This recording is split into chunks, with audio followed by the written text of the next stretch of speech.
जी अस्सलाम वालेकुम, welcome to rise to success. मैं हूं इर्तिजा उमर। उम्मीद है आप सब खैरियत से होंगे। मैं अल्हम्दुलिल्लाह ठीक हूं। आज हम बात करेंगे कि शॉपिफाई प्राइवेट लेबल क्या है और ये क्यों करना चाहिए। अगर आपने अभी तक मेरे चैनल को सब्सक्राइब नहीं किया तो जल्दी से जाकर सब्सक्राइब करिए और बेल का आइकन लाजमी दबाइएगा ताकि ऐसी अमेजिंग वीडियोस आपको मिलती रहें। तो चलते हैं टॉपिक की तरफ।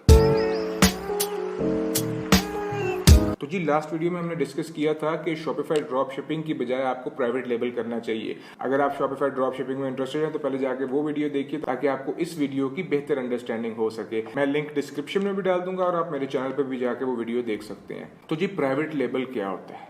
प्राइवेट लेबल बेसिकली होता है कि आप अपना ब्रांड बनाते हैं, जिसको आप अपनी प्रोडक्ट एक सबसे पहले ढूंढते हैं और उस पर अपना लेबल चिपकाते हैं और अपना ब्रांड बनाते हैं, जिसको कहते हैं प्राइवेट लेबल। ये आपका होता है, ये आपसे कोई छीन नहीं सकता। तो जी इसका तरीका क्या होता है प्राइवेट लेबल बनाने का? सबसे पहले तो तरीका जो सेम शॉपिफाई ड्रॉप शिपिंग वाला होता है कि आपको एक प्रोडक्ट ढूंढनी पड़ती है, आपको मार्केट रिसर्च करनी है और आपको एक प्रोडक्ट ढूंढना है अच्छा जिसमें आपको लगे कि पोटेंशियल है। लेकिन शॉपिफाई में आप क्या करते हो, आप ड्रॉप शिपिंग में आप क्या करते हो कि आप एक ट्रेंडिंग प्रोडक्ट ढूंढते हो जो ट्रेंडिंग चल रही होती है, लेकिन वो प्रोडक्ट ऐसी होती है जो हमेशा चलने वाली नहीं है।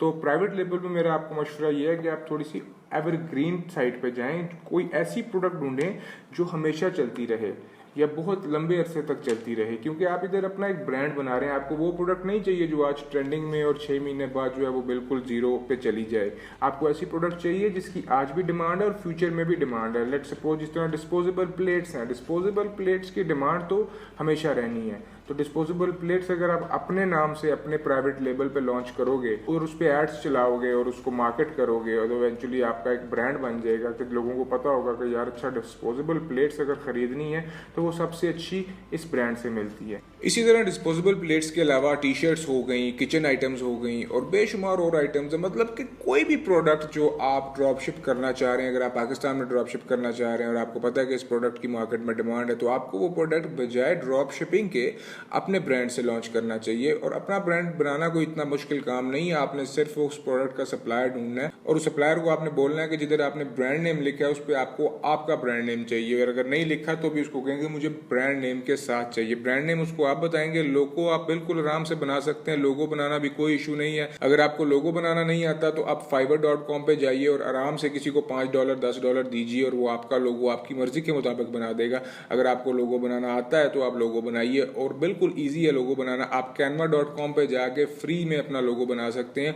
वही लोगो आप अपने सप्लायर को दीजिए और उसको कहिए कि मुझे इस प्रोडक्ट के ऊपर मेरा ब्रांड नेम मुझे चाहिए और ये उसका लोगो है और ये लोगो तुम उस पर छाप दो। वो आपसे मे भी कोई एक्स्ट्रा चार्ज करे लेकिन वो आपको बहुत फायदेमंद है। तो जी ये पूरा कॉन्सेप्ट जो है प्राइवेट लेबल का, मैं खुद भी प्राइवेट लेबल करता हूँ और इस टाइम मैं दुबई में बैठा हुआ हूँ क्योंकि हम अपने प्राइवेट लेबल को दुबई में एक्सपैंड करना चाह रहे हैं। स्टार्ट हमने भी पाकिस्तान से लिया था और पाकिस्तान से जो नेक्स्ट मार्केट आती है वो आती है दुबई की, तो दुबई में उसको एक्सपैंड करेंगे। तो इसी तरह आप भी कर सकते हैं। स्टार्ट अपना पाकिस्तान से कीजिए, एक अच्छी सी प्रोडक्ट ढूंढिए जो कि एवरग्रीन प्रोडक्ट है। होम एंड किचन में बहुत पोटेंशियल है पाकिस्तान में। और प्रोडक्ट रिसर्च करने के लिए आप दराज का यूज करिए, अमेजोन का यूज करिए, मिडिल ईस्ट को देखिए, यूरोप अमेरिका को देखिए कौन सी चीजें चल रही हैं। बेसिकली होता यह है कि कुछ चीजें ऐसी होती हैं जो पाकिस्तान में लेट आती हैं लेकिन अमेजोन यूएसए में वो चीज बिक रही होती है। उसके बाद वो चीज यूके में आती है, यूके के बाद वो चीज यूरोप में आके उसके बाद मिडिल ईस्ट में आती है, मिडिल ईस्ट के बाद पाकिस्तान और इंडिया बांग्लादेश जैसे मुल्कों में आती है। Basically most of the time जितनी भी चीजें इंटरनेशनल मार्केट में बिक रही होती हैं वो आखिरकार पाकिस्तान में भी आती हैं और यहाँ पर भी बिकती हैं। लेकिन आपने फिर से प्रोडक्ट रिसर्च करते वक्त वही प्रोडक्ट ढूंढनी है जो आप समझते हैं कि ये वर्केबल है लॉन्ग टर्म के लिए, क्योंकि आप एक ब्रांड जो बना रहे हो आपने कभी भी अपने ब्रांड को शॉर्ट टर्म थिंकिंग के साथ नहीं सोचना, उसको प्लान नहीं करना। आपने हमेशा लॉन्ग टर्म सोचना है और लॉन्ग टर्म प्लान करना है। आपने हर स्टेप पे यही सोचना है कि इस ब्रांड को मैं लाइफ टाइम के लिए बना रहा हूँ।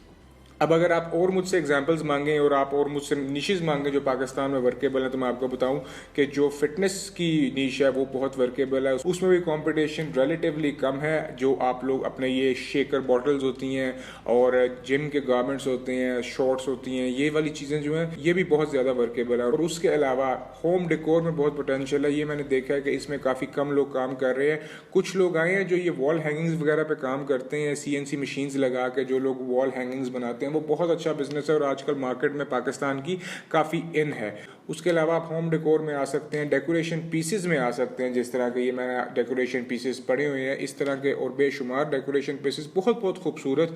आप अगर अपनी मैन्युफैक्चरिंग पाकिस्तान में कर सकते हैं तो वेल एंड गुड, नहीं कर सकते तो चाइना से मंगवा सकते हैं और पाकिस्तान में सेल कर सकते हैं। मेरा कहने का मकसद ये है कि आपने अगर प्राइवेट लेबल बनाना है तो इस टाइम जो बेस्ट मार्केट है प्राइवेट लेबल की वो पाकिस्तान है। आप पाकिस्तान से स्टार्ट करिए और फ्यूचर में उसको ग्रो करिए। जिस तरह खाड़ी का बिजनेस आप देख ले, खाड़ी जो कपड़ों का ब्रांड है उसने ऑनलाइन शुरू किया था, ऑनलाइन करते करते उन्होंने अपने फिजिकल स्टोर्स डाल दिए और फिजिकल स्टोर्स के बाद अब वो पूरी दुनिया में खाड़ी बेचते हैं। तो इसी तरह आप भी कर सकते हैं। बहुत स्मॉल स्केल से ये स्टार्ट हो सकता है और ये बहुत अच्छा बिजनेस बन सकता है, लेकिन आपको क्या चाहिए इन्वेस्टमेंट के अलावा, क्योंकि इन्वेस्टमेंट तो हम भी कर देते हैं अगर आइडिया अच्छा हो, इन्वेस्टमेंट आपको मिल जाएगी। मैं हमेशा कहता हूँ इन्वेस्टमेंट एक बैरियर नहीं है, बिजनेस करने के लिए आपको इन्वेस्टमेंट नहीं चाहिए होती, एक अच्छा आइडिया, अच्छा प्लान चाहिए होता है। अगर आपके पास एक अच्छा प्लान है तो हम भी उसको देख सकते हैं, आप हमें भेजिए, हमारा ईमेल एड्रेस नीचे चल रहा होगा। अगर उसमें कुछ पोटेंशियल हमें फील हुआ तो हम भी उस जर्नी में आपके साथ शामिल हो जाएंगे, हम भी इन्वेस्ट करेंगे। तो इसका मतलब क्या है कि इन्वेस्टमेंट की प्रॉब्लम आपके लिए नहीं होनी चाहिए, क्योंकि इन्वेस्टमेंट तो मैंने भी आपको ऑफर कर दिया और भी बहुत से लोग मार्केट में होंगे जो आपको ऑफर कर देंगे इन्वेस्टमेंट की, अगर आपका प्लान अच्छा होगा। तो आप अपने प्लान पे कोशिश करें, प्लान पे वर्क करें, प्लान पे मेहनत करें, प्लान अच्छा बनाएं, पैसे आपके पीछे खुद ही आएंगे। तो फोकस आपने ये करना है कि आपने एक ऐसी प्रोडक्ट चूज करनी है जो पाकिस्तानी मार्केट में भी चले, और आपने अपने माइंड में ये रखना है कि आपकी जो फ्यूचर मार्केट्स होंगी वो मिडिल ईस्ट, यूरोप और अमेरिका होगी इवेंचुअली, क्योंकि हर बंदा आखिरकार अमेरिका को ही टारगेट करता है क्योंकि वो सबसे बड़ी मार्केट है। तो अगर आप ये चीज़ करेंगे और इस तरह की प्रोडक्ट ढूंढेंगे तो आपको पाकिस्तान में स्टार्ट करना बहुत ईजी। अब मैं बार बार ये क्यों कह रहा हूँ कि पाकिस्तान में अपना ब्रांड बनाना बहुत ईजी है, वो इस वजह से कि इस टाइम पाकिस्तान में कंपटीशन जो है रिलेटिवली वो बहुत कम है दुनिया की बनिस्बत। पाकिस्तान की आबादी 25 करोड़ के राउंड अबाउट है और पाकिस्तान में जो एड्स चलती हैं वो एड्स में इतने एडवर्टाइजर्स नहीं है जितनी लोग वहाँ पे चीज़ें खरीदना चाहते हैं। आबादी बहुत बड़ी है और एडवर्टाइजर्स और ऑनलाइन काम करने वाले बहुत कम है, और ये नंबर जो है ये हर रोज ग्रो हो रहा है। इस टाइम पाकिस्तान में बहुत से लोग अपने प्राइवेट लेबल बना रहे हैं। अगर आप समझते हैं कि आप लेट हो गए तो अभी भी लेट नहीं हो, अभी बहुत पोटेंशियल है और मेरा ख्याल है कि ये साल 2 साल में जिन लोगों ने अपने ब्रांड सेटल कर लिए, अच्छे ब्रांड्स बना लिए, वो ही मार्केट में रहेंगे, क्योंकि एक नया ब्रांड बना के मार्केट में पेनिट्रेट करने में जो पैसे लगते हैं और मेहनत लगती है वही मेन होती है। तो पाकिस्तान में ब्रांड बनाना इस टाइम इसीलिए ईजी है क्योंकि यहाँ पे मार्केट करना आसान है, मार्केट में पेनिट्रेट करना आसान है। उसकी वजह यह है क्योंकि जब एडवर्टाइजर्स कम होते हैं तो पर क्लिक जो हम बिड देते हैं, मतलब कि Facebook, Instagram, Snapchat, WhatsApp, TikTok को जो हम पे करते हैं पर क्लिक, उसको बिड करने वाले कम लोग हैं। तो जितने कम लोग होंगे उतनी सस्ती बिड आपको मिलेगी। मतलब अगर आपको मैं इसको समझाना चाहूँ तो उसका मतलब ये है कि अगर आपने एक प्रोडक्ट अमेरिका जैसे मुल्क में या यूके जैसे मुल्क में बेचनी है तो वही प्रोडक्ट आप पाकिस्तान में उसके मुकाबले में बहुत सस्ती बेच सकते हैं, क्योंकि पाकिस्तान में एक एवरेज ऑर्डर 300-400 रुपए के अंदर, 500 रुपए के अंदर आ जाता है, जबकि दूसरी दुनिया में यूके और कनाडा जो बड़ी मार्केट्स है वहां पे एक ऑर्डर जो है वो $10 ले जाता है। तो $10 का मतलब है 2800 रुपया।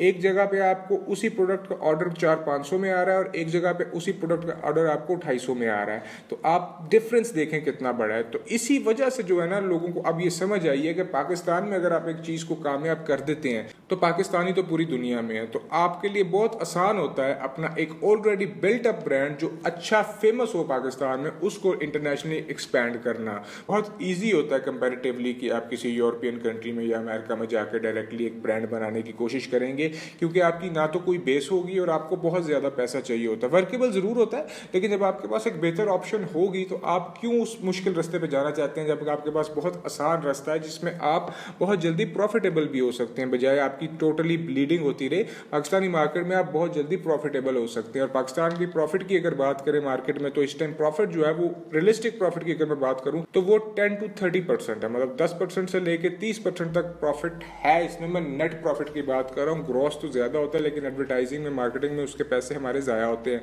एडवर्टाइजिंग में और मार्केटिंग में हमारे पैसे लगते हैं। इस वजह से जो नेट हमें मिलता है वो आपने टारगेट ये करना है, टारगेट आपने हमेशा 30% को करना है कि 30% आपका नेट प्रॉफिट होना चाहिए। उसे कम भी हो सकता है, लेकिन अब आप 30% टारगेट करेंगे तो वो एक हेल्दी टारगेट है। उससे ज्यादा भी हो सकता है अगर आपकी प्रोडक्ट बहुत अच्छी है, मार्केट में उसका बिल्कुल भी कंपटीशन नहीं है, तो वो 30% से ज़्यादा भी हो सकता है। लेकिन मैं आपको बता रहा हूँ 30% को टारगेट करना है, उससे नीचे आपने काम नहीं करना।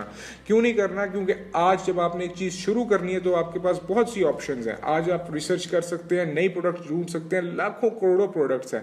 आज आपके पास चॉइस है। अभी आपके पैसे नहीं लगे, अभी आप रिसर्च कर रहे हैं। आप अपने आप को बाउंड ना करिएगा कोई ऐसी प्रोडक्ट ढूंढ के जिसका मार्जिन कम है और फिर आप बाउंड हो जाते हैं, क्योंकि आपकी इन्वेस्टमेंट इतनी उस पर लग गई होती है कि आप उसको क्विट नहीं कर सकते। अगर आप क्विट करेंगे तो आपकी सारी मेहनत ज़ाया हो जाएगी। तो आप स्टार्ट में ही कोई 30% को टारगेट करके प्रोडक्ट ढूंढिए, ताकि जब उसके मार्जिन, उसके कंपटीशन ज़्यादा भी हो जाए तो आपका फिर भी एक हेल्दी मार्जिन रहे। और अगर उस दौरानिए में कंपटीशन ज़्यादा होने तक आप अपना एक सक्सेसफुल ब्रांड बना जाते हैं, कस्टमर्स के ऊपर एक ब्रांड इमेज बना देते हैं, तो फिर आपका वो 30% से ऊपर तो जा सकता है, मार्जिन नीचे नहीं जा सकता। तो इसी ब्रांड को जो आपने बनाया होगा, अगर आप पाकिस्तान में उसको कामयाब कर देते हैं तो उसके बाद आप उसको पाकिस्तान में बेच भी सकते हैं। लेट्स सपोज मैंने इर्तिजा उमर के नाम से एक ब्रांड बनाया था और वो फेमस हो गया है, उसके इंस्टाग्राम पे 2-3 लाख फॉलोअर्स हैं और उसको लोग पसंद करते हैं और फेसबुक पे भी उसके बहुत ज़्यादा फॉलोअर्स हैं, तो मैं वो ब्रांड बेच सकता हूँ। वो ब्रांड कैसे बेच सकता हूँ कि उस ब्रांड की जो सेल्स होगी ना, उसका 24x तो आराम से मिल जाता है। तो आप उसको इंटरनेशनल मार्केट्स में भी सेल कर सकते हैं। गोरा इस तरह की चली चलाई चीज़ों को बहुत पसंद करता है और हमारे पाकिस्तान में भी बेशुमार लोग हैं जो वो ब्रांड्स खरीद लेते हैं। अगर आप एक महीने में अपने ब्रांड से 2 लाख रुपए अर्न कर रहे हैं तो आप इजीली अपने ब्रांड को 24x मतलब के 24 महीनों के पैसों पे बेच सकते हैं। मतलब कि 2 लाख रुपया महीना आप कमाते थे उस ब्रांड से, अगर आप ये साबित कर सकते हैं कि 6 महीनों में आपने कंसिस्टेंटली 2 लाख रुपया कमाया, तो आपका ब्रांड 24 महीनों पे वो बिक जाएगा। मतलब कि 48 लाख रुपया आपको मिलेगा और आप अपना वो ब्रांड बेच देंगे। तो कई लोग इस तरह फ्लिपिंग भी करते हैं कि ब्रांड बनाया, थोड़ा सा उसको चलाया और उसको बेच दिया, ब्रांड बनाया, चलाया, बेच दिया। ये उनके लिए बहुत अच्छा है जो बिल्कुल जीरो पे है, और जिनके पास इन्वेस्टमेंट नहीं है तो वो ये काम करके इन्वेस्टमेंट रेस करके इवेंचुअली एक अच्छा ब्रांड अपने लिए बना सकते हैं। और जिनके पास इन्वेस्टमेंट है वो आपको पता है एक चली चलाई चीज नहीं बेचते, वो उसको चलाते हैं और उसी से अर्निंग करते हैं और उसी को एक्सपैंड करते हैं। तो ऑप्शंस बहुत ज्यादा हैं। बेसिकली मसला ये है कि आपने कहां से स्टार्ट करना है और आपने कब स्टार्ट करना है। क्या आपने सोचते ही रहना है या आपने कोई इनिशिएटिव भी लेना है? अगर इस तरह की और नॉलेजेबल वीडियोस आपको चाहिए तो मेरे चैनल को लाजमी सब्सक्राइब करिए और बेल का आइकन दबाइए ताकि ऐसी अमेजिंग वीडियोस आपको मिलती रहें। मिलेंगे अगली वीडियो में। अल्लाह हाफिज।